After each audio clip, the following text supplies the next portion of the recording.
Buenas noches y bienvenidos de nuevo a Abierto por Vacaciones. Continuamos con el programa de hoy. Terminamos el mes ya, martes 31 de julio. Ya mañana comenzamos con, como saben, con el mes de agosto. Precaución sobre todo por este fuerte calor, ola de calor incluso que mañana se va a agravar. Y tenemos de nuevo por riesgo alto, riesgo extremo de incendios forestales. El calor que también, bueno, pues es un factor que altera muchos elementos, entre ellos del que vamos a hablar ahora a continuación, porque tenemos con nosotros a un artista que solemos invitar todos los años, muy relacionado con la Semana Santa de nuestra ciudad. Hoy hemos empezado precisamente hablando con el presidente de las cofradías y hermandades, y él, bueno, pues se dedica precisamente también a este mundo, al de la imaginería, aunque también tiene, pues como hablaremos, todo tipo de obras. Él es Pablo Nieto, lo conocemos en su faceta de restaurador. Pablo, buenas noches. Hola, buenas noches. Te decía al principio que cómo te presentaba, porque bueno, una persona que ha estudiado Bellas Artes, como tú, pues te has especializado, digamos, en la restauración, o por lo menos en la faceta más visible, ¿no? Aquí en Ellín y en la zona cercana. Sí, hice Bellas Artes y luego un máster de especialización de 2 años en restauración de obras de arte, pero siempre he desarrollado mi parte artística con la pintura, y especialmente estos últimos años, los que estoy viviendo en Albacete, aunque sigo viniendo a trabajar aquí, y en Albacete estoy desarrollando mucho más la pintura de lo que podía hacerlo aquí. Y nada, preparando además en septiembre una exposición en Madrid que voy a hacer. Una exposición tuya propia. Sí, una exposición mía con una serie de acuarelas y pinturas de óleo sobre lienzo en la sala de la Fundación Caja Murcia, y bueno, estamos terminando el catálogo y preparándolo todo, o sea que muy inmerso otra vez en esa faceta que es la que me llevó a hacer Bellas Artes en un principio. ¿Hace cuánto tiempo no exponías obras tuyas? Pues el año pasado hice una exposición allí en Albacete, hace 3 en el Ayuntamiento de Albacete en el Museo Municipal, y hace 5 la que hice aquí en Ellín en el Museo Arqueológico. O sea que voy siguiendo una progresión, tratando de cada 2 años por lo menos hacer algo, y bueno, de momento está yendo muy bien. Bueno, cuando tengas esa exposición preparada ya nos lo comentarás. Pondremos algo en el Facebook también para toda la gente que nos sigue en Madrid, muchos ingenieros que viven allí, que tengan la oportunidad de verla, ¿no? De que vayan allí a verla. Así lo haremos. Bueno, pues varias facetas, como nos dices, que tienes, y una de las que más te conocemos es como restaurador, ¿no? Mira, ahora precisamente hablando de tallistas, de artistas dedicados a la imaginería, ¿no? Al mundo, al fantástico mundo y complicado mundo también, por ejemplo, de la imaginería religiosa, ¿no? De la Semana Santa, pues tenemos esta figura también ellinera como es Zamorano, ¿no? Que estamos en el año Zamorano. Te preguntamos también a ti a nivel casi de colega, ¿no? Yo sé que no sois contemporáneos, pero seguramente, bueno, pues valores también la obra de José Zamorano, ¿no? Hombre, yo creo que Zamorano, ahora hace un tiempo estuvimos haciendo el inventario de toda la obra que tenía en el molino, y bueno, pude tratar muy de cerca su obra. Yo creo que hay que destacar cómo trabajaba el barro, y sobre todo las primeras obras, incluso obras de juventud, de muy joven, la destreza que tenía para trabajar ese tipo de obras tan directas. Me parece súper interesante, y me parece además un autor muy avanzado a su tiempo en ese periodo. La evolución de su obra ha sido dispar.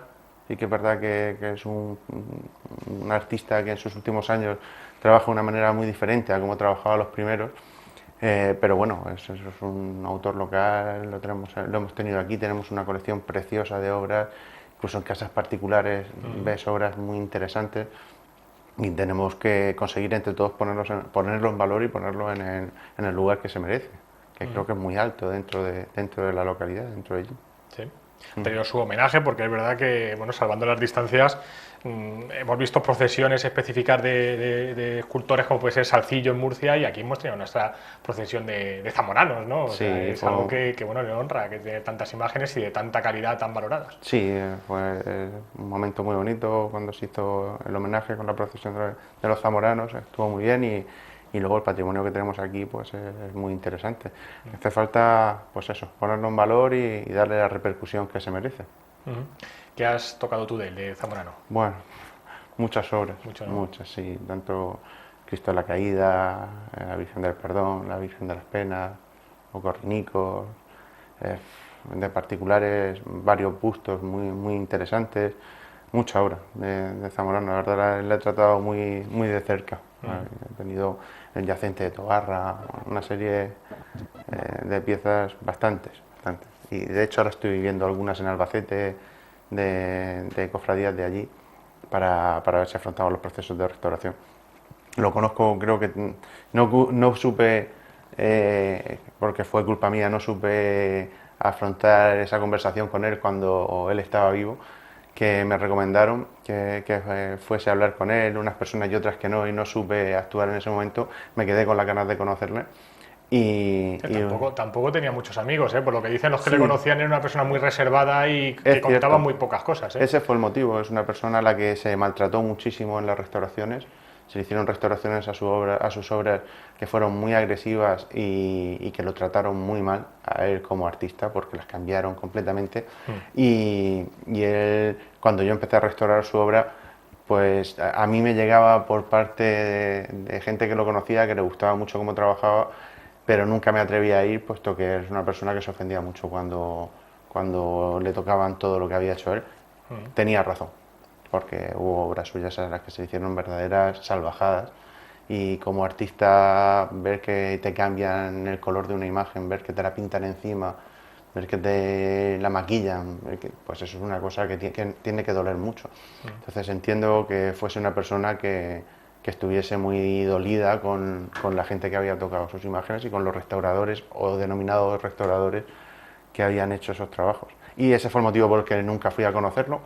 Y al paso de los años, cuando conocí a su hermana y empecé a trabajar allí en el molino, a hacer algunas cosas, me dijo que le habría gustado mucho conocerme, que hablaba muy bien de mi trabajo, y me quedé siempre con la espinita de no haber ido a verlo.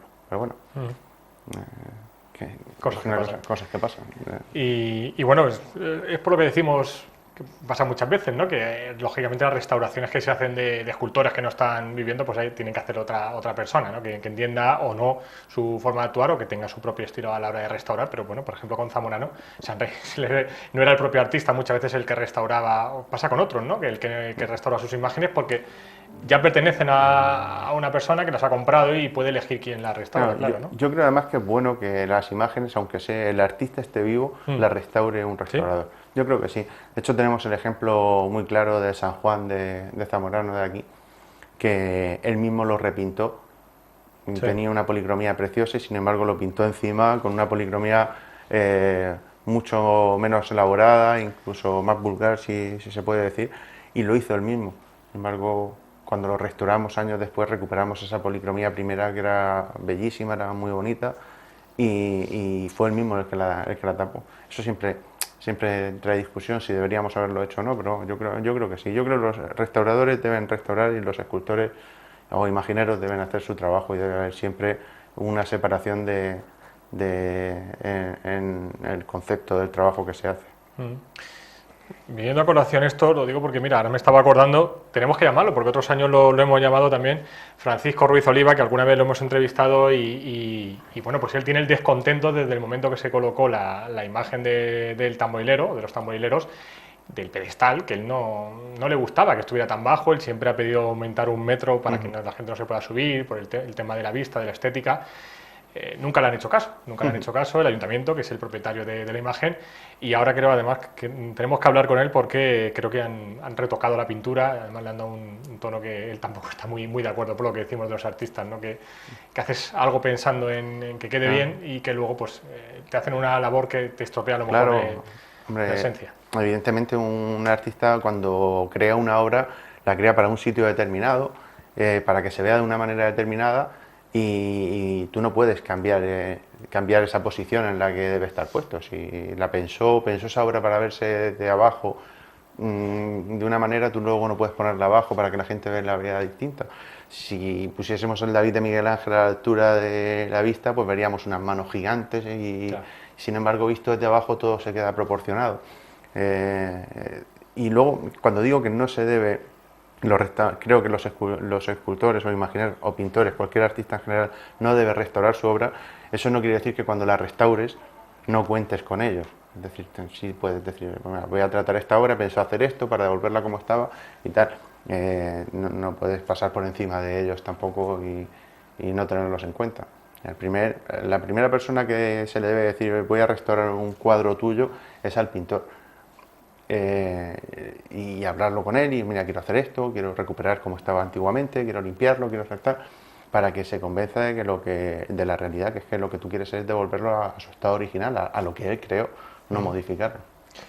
Una obra que, bueno, lógicamente la restauración es parte también de lo que es la continuidad de una obra en el tiempo, porque como hablábamos al principio de este bloque, por ejemplo, el fuerte calor, ¿no?, influye mucho en el tratamiento de las obras y cómo deben estar cuidadas, ¿no? Hay algunas de ellas, como dices tú, están en casas particulares, no tienen sus condiciones de temperatura, condiciones de muchos factores que afectan. Ahora, por ejemplo, bueno, ahora no tenemos procesiones, ¿no?, con este calor, pero sí que afecta, por ejemplo, el calor en Semana Santa, si llueve, bueno, lógicamente, Claro. el mismo viento, supongo, el frío, todo influye, ¿no? Todo influye, es un material, la madera es un material muy sensible a los cambios de temperatura y humedad y sobre todo a los cambios bruscos.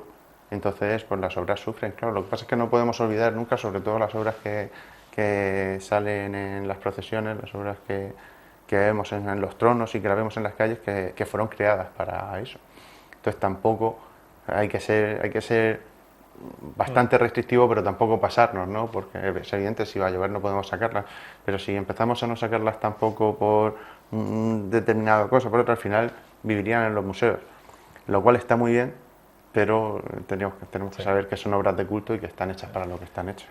Había un chiste muy bueno, creo que fue en Sevilla, donde precisamente se reían un poco de esa extra conservación que se hace, ¿no?, de que salían, bueno, pues una cofradía y tenían al Cristo tapado con plásticos, al trono, tenían el estandarte tapado y ellos mismos y con las túnicas también iban tapados con plástico, ¿no? Era toda una cofradía de plástico, ¿no? Es un poco pues eso, que a veces exageramos o se exagera un poco porque le caiga pues algo que luego se puede limpiar o arreglar. Ahora hay que tener sentido común. Yo siempre apelo al sentido común, es decir, todos sabemos lo que puede deteriorar una imagen, ya estamos todos muy informados, lo hemos dicho 1000 veces, ya nadie le puede pillar de sorpresa. Entonces, pues es evidente que una subida al Calvario con 40 grados es una barbaridad tanto para las personas como para las imágenes, igual que una subida al Calvario con lluvia. Pero bueno, siempre que nos movamos en unos baremos de temperatura razonables y que no caiga una gota de agua, pues se tiene que salir y disfrutar, que además es lo que hace que las imágenes se valoren y que se vea dentro de una estética para las que fueron creadas. ¿A ti te consultan? Porque yo sé que miran la meteorología, pero por ejemplo, a ti como artista o a algún artista se le consulta, oye, ¿es conveniente? Dice que va a llover muy poco, ¿tal vez no llueve? Yo creo que eso la Asociación de Cofradías y Hermandades tiene sus ya lo tiene, ya lo hicieron hace unos años y se hacen prácticamente todas las Semanas Santas importantes de España, es que hay un protocolo y a partir de un 40, un 50, un 60%, depende de la zona, de posibilidad de lluvia, se sale o no se sale. Pero ese protocolo, digo, ¿se te consultó? Sí, a mí muchas veces lo he hablado con cofradías y con asociaciones, hemos hablado, oye, pues mira, yo creo que el baremo ideal es que a partir de 52, según la página de la AMT, según la que sea, con la que trabajen, cuáles deben ser. Evidentemente no es lo mismo la perspectiva si le preguntas al presidente de cualquier cofradía de allí que la mía. Él pensará que con un 50% se puede intentar salir y yo te diré que un 30%. No, pero bueno, al final lo que sí creo es que no debe dejarse a la voluntad de las personas, sino que debe ser una cosa completamente matemática. A partir de 51 no se sale, o por encima del 30 no se sale, tal, porque si lo dejas en manos de las personas, al final es una responsabilidad que no tiene nadie por qué tener. Sí, un presidente de una asociación no puede tener esa responsabilidad de decir, yo creo que no va a llover, todo el mundo a la calle, que luego llueva y se estropee un patrimonio. Entonces yo creo que debe ser una cosa que debe estar perfectamente arreglada y cuando, aunque tengamos ahí un sol radiante, si hay una cantidad de posibilidad de lluvia, unos porcentajes que están dados por páginas especializadas, hay que acogerse a ellos y seguir las pautas que nos dicen al salir y ya está. Condiciones de conservación, Pablo, te voy a preguntar también por un asunto que se ha vuelto polémico en Ellín, no por el centro en sí, sino por a lo mejor algunas piezas que se han llevado que no corresponden a un museo como el que en su origen se proyectó, que es el Museo de Semana Santa, ¿no? Que se van a llevar algunas piezas arqueológicas del Museo Comarcal, se va a cerrar el Museo Comarcal como lo conocemos, y bueno, pues desde el Ayuntamiento se alega que se va a completar con otro tipo de figuras, de objetos, porque no hay tantas cofradías, no hay tantas imágenes como en un principio sí que se pensaba que se iban a llevar, aunque sí que es verdad que ese edificio se diseñó completamente con los últimos avances, ¿no? Tecnológicos, sí, últimos avances técnicos para albergar imágenes de este tipo. Sí, es un tema muy controvertido y además que entiendo que haya traído mucho conflicto y muchas conversaciones. La realidad, lo primero que hay que ver es qué se quiere hacer. Y un museo es para que venga la gente. Entonces, lo primero que deben ver las cofradías y hermandades que querían y que quieren tener un museo, que lo pidieron, es qué piezas van a llevar, si las piezas que van a llevar son de un interés. Claro. Es decir, no es un museo que costó muchísimo dinero, un edificio precioso, en un sitio muy bueno, no puede ser para albergar túnicas. Tiene que albergar obras de interés para que la gente cuando venga vea cosas de interés. Sí. Ni siquiera estandartes, porque el estandarte puede ser muy valorado por la cofradía, pero yo te aseguro que nadie va a venir de otra población a ver estandartes. Bueno, hay algunos, puede haber algunos que son muy bonitos, pero no todos los estandartes. Te ponen muchos que tienen un valor precioso, ¿no? De trabajo precioso, y puede haber, pero la gente cuando venga a Ellín a conocer su Semana Santa, quieren ver imágenes, algún estandarte, algún trono, un báculo, pero no pueden ver un museo vacío de imágenes, con 4 o 5 imágenes, y todo completamente audiovisual. Yo creo, entonces, el completar el museo a mí personalmente, y sé que muchos amigos me dirán, madre mía, a mí me parece una muy buena idea. A mí me parece una muy buena idea que el museo sea un museo de la ciudad y que se complete la visita con la visita a las iglesias. Que no sea un museo que la gente... se cambie el nombre y se ponga Museo de la Ciudad. Bueno, ya no sé si Museo de Semana Santa, si de Rafael, si Museo de la Ciudad. Lo que sí me parece es que el eje que puede haber entre el museo, la Asunción, franciscanos, el resto de iglesias y presentarlo todo como un eje cultural, creo que es una salida muy interesante y que se pueda visitar la Asunción de alguna manera y completar el Museo de la Ciudad y parte de la Semana Santa con una visita por las capillas de la Asunción, viendo las imágenes que las cofradías no quieren que vayan, que la iglesia imagino que tampoco querrá que salgan y que la gente tampoco quiere, es decir, sí, que la gente cuando va allí quiere ver a la Dolorosa allí, no la quiere ver en el museo. Claro. El problema también es a quién pertenecen esas imágenes. Te lo digo, por ejemplo, la arqueológica, ¿no? Que el Museo Arqueológico no se ha declarado aún oficialmente, pero sí extraoficialmente hay alguna declaración que ha hecho que no está a favor o no va a permitir que unas piezas arqueológicas vayan a un museo temático de Semana Santa, que preferirían llevarse a Albacete. Claro, ahí es que entramos en la temática del museo, ¿no? Sí, eso es complicado. A mí que se cierre el museo, un museo para mí es un drama, siempre es un drama que se cierre un museo, pero hay que ver las posibilidades que tenemos de tener dos museos, las posibilidades económicas, hay que ver cuánta gente puede ocuparse de eso, no sé, es un tema muy complicado. Lo que sí me parece bien es que se puede hacer una visita global de la ciudad siempre y cuando con las cosas de Semana Santa que tanto se han reclamado. Parece ser, yo estuve en esa comisión cuando empezó la comisión del Museo de Semana Santa, cuando empezó, parece ser que no había tantas obras que quisieran ir para allá. Desde el principio. Bueno, había más expectativa, más esperanza que luego realidad. Eso es una realidad y tampoco podemos engañarnos, es una realidad. Es decir, aquí... Me acuerdo que se decían en su momento que es que se iban a considerar las de culto y las que no eran de culto, pero es que ahí también empezó la polémica, porque prácticamente todas decían que eran de culto. Claro. ¿Dónde elabora simplemente que haya un devoto ya es una imagen de culto? No lo sé, es un tema muy complicado, es así. Yo ya digo, primero hay que ver qué imágenes quieren ir, no qué quieren llevar, porque todos sabemos las cosas que se quieren llevar, hay tronos en cocheras, hay tronos en nave, claro que todo el mundo, pero ese quizás no sea el material que deba estar en un museo. Hay algunos tronos que sí, hay tronos increíbles en Ellín, hay una cantidad de tronos bonitos, pero no puede ser un museo de tronos sin imágenes. tampoco puede ser un museo solo de imágenes, porque no las tenemos. Habría, aunque sí van grupos escultóricos, parece ser que van muchos grupos escultóricos de los mejores que tenemos. Es aunar un poco en ese museo que cuando la gente cuando venga y lo vea, se vaya con la sensación de lo que es la Semana Santa de allí.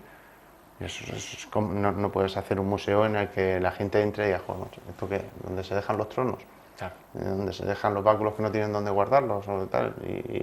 Y lo bueno, pues lo bueno está en las iglesias. Entonces, es difícil. Lo que sí sería bonito es completar esa visita. Oye, pues pueden estar aquí parte de los tronos y entras a la Asunción y ves las capillas, y ves la Dolorosa con los ángeles, la Soledad, que se compartan rutas, horarios de apertura, que estén abiertas las iglesias. Yo creo que esa es la clave.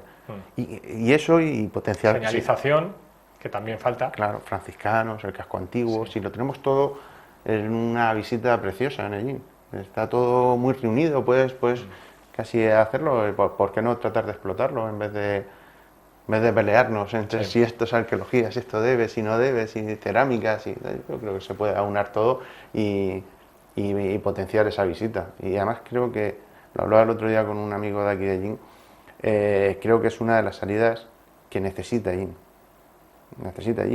Ellín todos sabemos que está pasando económicamente un bache en lo laboral para la gente, y la salida cultural yo creo que es una salida muy importante. Un eje cultural en Ellín es lo que nos puede dar una vitalidad a la ciudad que yo creo que hace falta.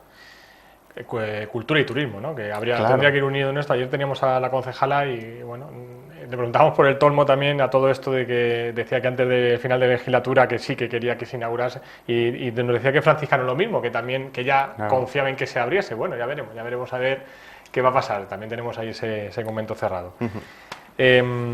Obras que has tenido en tus manos hace poco. Creo que bueno, pues hemos tenido recientemente las fiestas de ISO y ahí tenemos una restauración tuya, ¿no? Sí, se le hizo otra pieza que estuvo intervenida por una persona no profesional y le hizo una restauración muy desafortunada, y bueno, nos ha costado mucho trabajo hacerle la limpieza y quitar un barniz que tenía color tostado, y bueno, la pieza ha quedado preciosa, ha quedado una limpieza muy bonita y nada, este año ha lucido por primera vez restaurada después de muchos años, y la verdad es que estoy muy contento del trabajo, estoy muy contento de cómo ha quedado. ¿De quién es esa obra? La de Bellido se llama el autor, es un autor valenciano. Está el historiador que trabaja conmigo habitualmente. Es una obra de serie, ¿no? Como suelen ser. No, es un autor conocido. No tiene grandes obras por la zona, pero bueno, algunas sí. La Virgen de Cubas es suya, y alguna otra que ya digo que estamos ahora mismo el historiador investigando. Y bueno, es una obra que está muy bien, es una obra interesante. Además ha cambiado mucho el aspecto. Yo creo que ha sido una restauración que ha merecido mucho la pena. Esa es que cuando la terminas te sientes satisfecho porque se ha hecho una limpieza muy buena. Ahora veremos imágenes para poder, bueno, no tenemos las antiguas para poder comparar, pero bueno, en las nuevas ahora nos dices qué diferencias hay, o por ejemplo, qué encontramos a nivel técnico, ¿no? Que podamos, porque tú cuando recibes una imagen, ¿qué es lo primero en lo que te fijas? Bueno, yo normalmente, de formación profesional, en el estado de conservación que tiene, ver las policromías, si están repintadas, si no están, si tienen problemas de levantamientos, en qué estado se encuentran. Eso es enseguida lo que se me va. Y luego, pues a nivel artístico, me gusta mucho ver cómo trabajan las manos, cómo están hechos los pliegues de la ropa, depende de la imagen. Hoy hemos recogido una pieza que es una maravilla de Roque López, una pieza de San Miguel de Alcaraz, una pieza sensacional, y hoy la hemos traído al taller, y la verdad es que lo que disfruto mucho es tenerla cara a cara, cuando tienes las piezas donde casi nadie las puede tener nunca, que las tienes... Te las pones a tu altura siempre. Sí, normalmente para trabajar siempre las ponemos a la altura de la cara, y luego lo que hablábamos antes, cuando hacemos el final de la restauración y la revisamos en el lugar donde van a estar, donde el autor pensó ponerlas. ¿Y ahí haces algún último retoque? A veces sí, a veces hay retoques de brillos que se ven muy brillantes, abajo se ven bien y a se ven muy brillantes y tienes que matizarlo un poco. Sí, es normal. Incluso hay imágenes que cada X años le damos un ajuste de brillos, y porque a veces los barnices actúan de una manera peculiar con cada obra, y se revisan, pues se restaura, sale este año en Semana Santa, se viene al siguiente, le vemos tal, y le hacemos un pequeño retoque de barniz sin problemas, se suelen repasar habitualmente. A ver si nuestros compañeros nos ponen esas imágenes de Santiago Apóstol de Iso, por ejemplo, de la procesión, ¿no? Que ya estaba restaurada. Mientras las buscan, hay otra onomástica importante que se cumple mañana precisamente, ¿no? Y además tuvimos la suerte de estar en el taller. No sé si sigues teniendo el taller aquí en Ellín, pero bueno, antes trabajabas ahí en Ellín, la Virgen de la Esperanza de Carasparra, también muy adorada aquí en Ellín. Las dos, la pequeñica y la titular. Sí, bueno, el taller, sigo teniendo un taller aquí en Ellín, aparte del de Albacete, y la de aquello para mí fue... Ha habido muchos momentos bonitos con las restauraciones en Ellín, han sido muchos pasos de Semana Santa, muchas imágenes, muchos amigos, y he disfrutado mucho y sigo disfrutando, pero este de la Virgen de la Esperanza fue un día muy especial.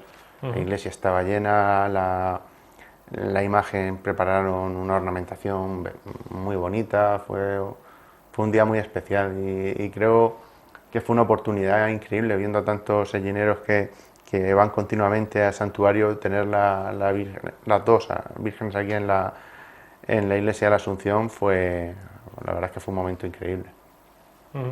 Las restauraste a las dos al mismo tiempo. Sí, se restauraron a las dos a la vez y se hizo un trabajo muy en profundidad. Yo creo que la gente del santuario, la cofradía fue muy valiente, afrontamos una restauración que podía haber sido muy compleja. Limpiamos y quitamos capas de repintes y llegamos al estrato original de la obra, y fueron valientes a la hora de asumir eso. Yo creo que el resultado mereció la pena y de hecho te alegras por tu trabajo, pero también por cuando la gente es valiente a la hora de afrontar una restauración y tiene un buen resultado. Bueno, parece ser que no tenemos esas imágenes preparadas. Cuéntanos, ¿nos imaginamos la imagen de Santiago Apóstol? Bueno, mira, ahí las tenemos. Es una imagen que se aprecia aquí, es difícil de apreciar, pero bueno, es una imagen que tenía un barniz marrón, completamente marrón, sintético, dado por arriba, de arriba abajo, salvo en la cara.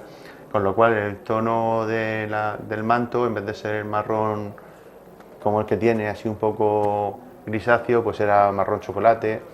En vez de tener un color rosáceo en la túnica, era un color marronuzo, muy brillante, y ese brillo le hacía parecer una imagen de escayola. Luego, muy curioso es que con una fotografía antigua hicimos un báculo. El báculo de Santiago que tenía no era el original, y entonces buscamos una fotografía antigua e hicimos uno. Y el día de la presentación, la semana de la presentación, encontraron el antiguo en un almacén allí y tal, y pudimos restaurarlo. Entonces la imagen, después de muchos años, este año en su día salió a la calle con el báculo con el que la creó Bellido cuando hizo la obra. ¿Y se quedaron contentos, entiendo, con el trabajo? Yo creo que sí. Yo creo que sí, que quedaron, el día que la presentamos, por lo menos la gente parecía muy contenta. Yo creo que es un trabajo, ha quedado un trabajo bonito. Sí. Yo siempre digo que cuando los trabajos quedan bien es cuando el autor hizo bien la obra, que nosotros realmente no tiene tanto valor mi trabajo como restaurador como el que hizo la obra. Esa obra, por ejemplo, la estamos viendo, está en procesión, ahora con luz natural, y dentro estaba con luz, digamos, de otro tipo, ¿no? Luz interior. Tú lo restauras para que esté en la iglesia, teniendo en cuenta la iluminación que va a tener en la iglesia, ¿no? Sí, nosotros, yo normalmente en el taller trabajo con luz día. Cuando las cosas quedan bien ajustadas con luz día, normalmente quedan bien ajustadas con luz artificial, pero puede darse el caso de que a veces pues, demasiado sol genere brillos en alguna reintegración y tal. Lo que hacemos es revisarlas bien cuando están fuera. Estuve hablando este día, no pude acercarme, pero bueno, hablé con ellos que hicieran unas determinadas fotografías y las viésemos por si luego hay que ajustar alguna cosa que no se ve con un tipo de luz y con otra sí, pues se ajusta. Realmente una vez que restauras la pieza te haces cargo de ella durante muchos años, no suele haber ningún problema. Ahí podéis ver qué entonación más bonita tiene el manto ahora. Sí. Y la túnica que queda muy transparente. Es una pieza buena, es un autor poco conocido para lo bueno que es. Bueno, ¿sigue vivo este autor? No. No sé cuántos años tiene esta imagen. Pues no recuerdo el mismo, es del 42, creo, 40 años. Prácticamente después de la guerra, ¿no? Sí, es una imagen. La posguerra. Imagen de uno de los últimos trabajos de restauración de Pablo Nieto, y bueno, nos hablar de exposiciones, ya para ir terminando, Pablo, exposiciones propias que vas a tener como esta de Madrid, y luego no sé si tienes algún encargo también para restaurar, alguna imagen tanto religiosa como pagana, porque también te vienen obras paganas, ¿no? Sí, bueno, ahora mismo la verdad es que Tengo una serie de piezas muy interesantes en el taller, aparte del magnífico Calvario de José Capuz que tenemos en la Asunción, que estamos terminando la restauración ya. Tenemos a San Miguel de Roque López de Alcaraz, la Dolorosa de Pozo Hondo, perdón, de Pozo Hondo, ya la restauré, la de Pozo Hondo, la Dolorosa de Viveros, que la has recogido también esta semana, la Burrica de Albacete. No sé, la verdad es que hay bastantes obras en el taller ahora mismo, hay una colección muy interesante. ¿Pero aquí en Ellín o en Albacete? Hay varias aquí en Ellín y otras en el taller de Albacete. Las tienes repartidas. Sí, entre Albacete y Ellín siempre. Sí, siempre está Albacete y Ellín. Si hay algún trabajo más grande, el año pasado el retablo de Jorquera, que lo restauré el año pasado, la parte de consolidación y preparación estructural la hicimos en Murcia, cogí una nave en Murcia y lo hice allí, pero porque los trabajadores que necesitaban eran muy específicos y había un grupo muy bueno en Murcia, entonces me llevé la obra allí y me desplacé yo a trabajar allí con ellos. Alguna vez también, no sé si ha sido tu caso, pero sí que hemos oído a artistas restauradores que se han quejado de la forma de transportar las imágenes, ¿eh? Sí, ese es un tema muy curioso. No sé si aquí tendréis imágenes de cuando llevamos a Fitur, la Virgen de las Angustias. Se hizo un traslado como tiene que hacerse un traslado. Un traslado bien hecho, luego dirigido en este caso por un restaurador, supervisado por una empresa especializada solo en transporte de obras de arte, con cajas a medida, en camiones especiales, climatizados, con temperatura y humedad, con sensores de batch. Se hizo perfecto. Eso ya no se hace. No se hace porque económicamente no se puede hacer. Entonces, yo he trasladado obras así a mi taller y se afrontaban, pero la realidad hoy en día es que no se puede hacer traslados de 6 u 8 mil euros de una pieza para restaurarla, ni para llevarla a la exposición. Entonces es un tema delicado. Tratamos de hacerlo con el mismo cuidado, las embalamos nosotros, yo mismo embalo las obras, las protejo todo lo que puedo, incluso hacemos trabajos de conservación en las iglesias antes de meterlas en el coche para que no se deterioren, en la furgoneta en la que vayamos, y tratamos de hacerlo lo mejor posible. Pero es evidente que la situación actual para las cofradías, con el tema de las ayudas, las subvenciones, que en cultura se han reducido mucho, la gente no tiene posibilidades de hacer los traslados como deben hacerse. Toca rezar cuando abres el camión y desembalas la imagen. Hombre, no tanto, porque por ejemplo hoy hemos hecho, como te digo, el traslado de una pieza importantísima, y lo que hemos hecho es embalarla muy bien, preparar el camión que llevábamos muy bien preparado para poder cogerlo. Estas son las imágenes, hasta la cruz llevaba su caja a medida. Entonces, cajas de madera. Entonces, se hicieron casi 300 fotos en la salida y 300 fotos en la llegada, y se cotejaron que todo había estado bien y que no había habido ningún deterioro. Papel de pH neutro, trabajadores con guantes. Nosotros ese papel lo seguimos utilizando, los guantes los utilizamos igual, todo lo hacemos igual. Lo que pasa es que evidentemente no puedo hacer una empresa especializada porque no suele haber posibilidades económicas de hacerlo. Ya. Es un traslado que creo recordar que rondó los 6.000 euros, pero bueno, se acordará mejor la cofradía.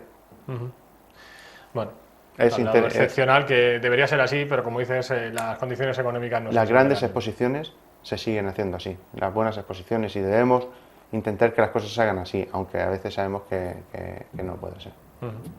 Bueno, pues ahí quedan esas imágenes para el recuerdo, y quién sabe si... ¡Qué joven! Se vuelve, ¡qué jóvenes todos los que salís ahí, sí, en esas imágenes! Bueno, Pablo, pues nada, que te vaya muy bien todos tus trabajos, tus proyectos, todo lo que tienes en marcha. Ahora creo que te estás alternando entre Albacete y Ellín, dice, creo que vas a estar unos días aquí en Ellín, ¿no? Sí, me quedo unos días aquí a dar un empujón antes de las vacaciones en Ellín, y así aprovecho para estar con los amigos que no puedo estar normalmente porque, como digo, últimamente llevo 3 años ya viviendo, 5 años viviendo ya en Albacete, y aunque vengo a trabajar no puedo verlos todo lo que quisiera, así que esta semana aprovecho para ver a todos los que pueda. Te has empapado ya de la Semana Santa de Albacete, ya declarada interés turístico nacional, ¿no? El año pasado fue. Sí, la sigo, lo que pasa es que al final pues siempre acabo aquí, porque han sido muchos años y muchas experiencias, y me gusta venir aquí y pasar la Semana Santa aquí. Y al final casi no voy nunca ni a la de Cartagena, que es la tuya, que es la mía, ni a Murcia, que estuve unos años ahí. Al final siempre acabo viniendo a esta, que es donde me he empapado realmente de este mundo de la Semana Santa, donde he aprendido lo poquito que sé de Semana Santa. Pablo, pues muchísimas gracias por venir aquí, también lógicamente por tu trabajo, por todo lo que has hecho por Ellín, por las imágenes de Ellín, que al fin y al cabo es hacerlo por el pueblo, por Ellín y por todo lo que simboliza y significan esas imágenes para la gente, ¿no? Y para todos los amantes, no solo de la Semana Santa, sino del patrimonio en general. Así que de verdad, enhorabuena y seguiremos pendientes de tus trabajos, de esa exposición que tienes ahí en Madrid, estaremos pendientes, la anunciaremos y ánimo. Pues nada, muchísimas gracias a vosotros por invitarme y nada, pues cuando queráis cualquier cosa en la que pueda echaros una mano, necesitéis cualquier cosa, ya sabéis dónde estoy. Pablo Nieto, restaurador, artista que tenemos aquí en Ellín, bueno, ahora a caballo entre Albacete y Ellín, que te está restaurando algunas de las imágenes más importantes que tenemos en nuestra zona aquí, en su taller de Ellín, también en otras en Albacete, bueno, y pues que siempre es un lujo contar con él y que nos explique técnicamente cómo se realiza esta restauración de obras de arte y también conocer sus proyectos. Nosotros terminamos así, un programa, la verdad, que ha quedado bastante Semana Santero. Todavía quedan muchas semanas, muchos meses para Semana Santa, pero bueno, en verano también nos gusta tocar este tema y más cuando hay noticias por medio. Así que vamos a acabar así el programa, como siempre agradecerles la atención. Ya saben, mañana jueves volvemos a la misma hora, mañana miércoles, a la misma hora tendremos, como siempre, ya preparados reportajes, entrevistas aquí en plató. Mañana les contaremos más. Hasta mañana.